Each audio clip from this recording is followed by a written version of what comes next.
గజం కేవలం 23,000 రూపాయలతో 165 గజాల భూమి కేవలం 38 లక్షలు మాత్రమే. నేను ఒకటే హామీ ఇస్తున్న, జాబు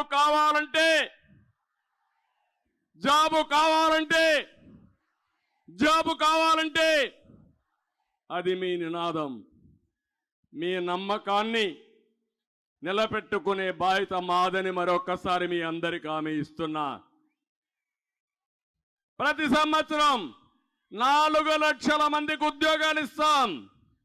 5 ఏళ్లలో 20 లక్షల మందికి ఉద్యోగాలు వస్తాయి.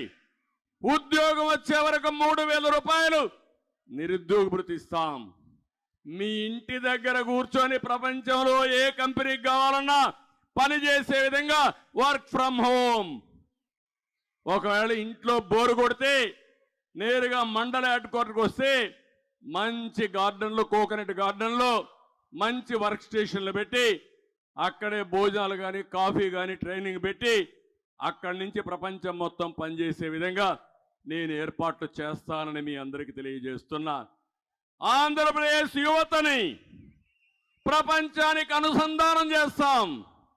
కంపెనీలు తీసుకొస్తాం. వర్చువల్ వర్కింగ్ కింద మిమ్మల్ని ఉపయోగించే బాధ్యత, మిమ్మల్ని పైకి తీసుకొచ్చే బాధ్యత నాదని చెప్పి నేను మీకు తెలియజేస్తున్నా. యువతకు ఒక పిలిపిస్తున్నా. ఉద్యోగాలు వస్తాయని ఇంట్లో కూర్చుంటే, లేకపోతే మేము రావాలని ఆలోచించి ఇంట్లో పడుకుంటే లాభం లేదు. 90 రోజులుంది. ఒకే విషయం కోరుతున్నా, సైకిల్ ఎక్కండి. తెలుగుదేశం జనసేన జెండా పట్టుకోండి. ఎక్కడన్నా అవసరమైతే నీళ్లు తాగడానికి గ్లాసు కూడా తీసుకోండి. 90 రోజులు మీరు వెళ్ళండి, ప్రజల దగ్గరికి వెళ్ళండి, ప్రజా చైతన్యం చేయండి. తెలుగుదేశం జనసేన ఎక్కడికక్కడ ఒక సునామీ సృష్టించే విధంగా మీరు పనిచేయండి. మీ జీవితాల్లో వెలుగిచ్చే బాధ్యత, మీ భవిష్యత్తుకు భరోసా ఇచ్చే బాధ్యత మాదని మరొక్కసారి మీ అందరికీ విజ్ఞప్తి చేస్తున్నా. సిద్ధమా తమ్ముళ్ళు అని అడుగుతున్నా, యువతను అడుగుతున్నా, సిద్ధంగా ఉన్నారా అని అడుగుతున్నా. ఉన్నామంటే గట్టిగా చెప్పండి, కూడా చెప్పండి, ఉన్నామని చెప్పండి. అదే కాదు, రైతు కోసరం తెలుగుదేశం జనసేన 2 పార్టీలు కూడా అన్నదాత కింద 20,000 రూపాయలు ఇస్తాం. అక్వా రైతును ఆదుకుంటాం.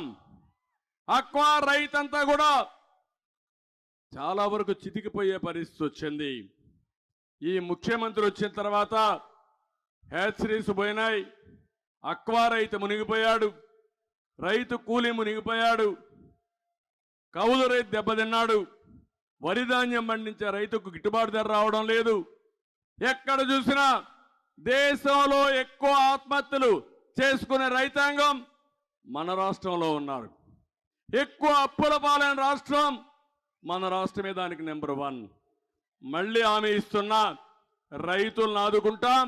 ప్రతి ఒక్క రైతుకి, కౌలు రైతుని ఆదుకునే బాధ్యత తెలుగుదేశం జనసేన తీసుకుంటాం.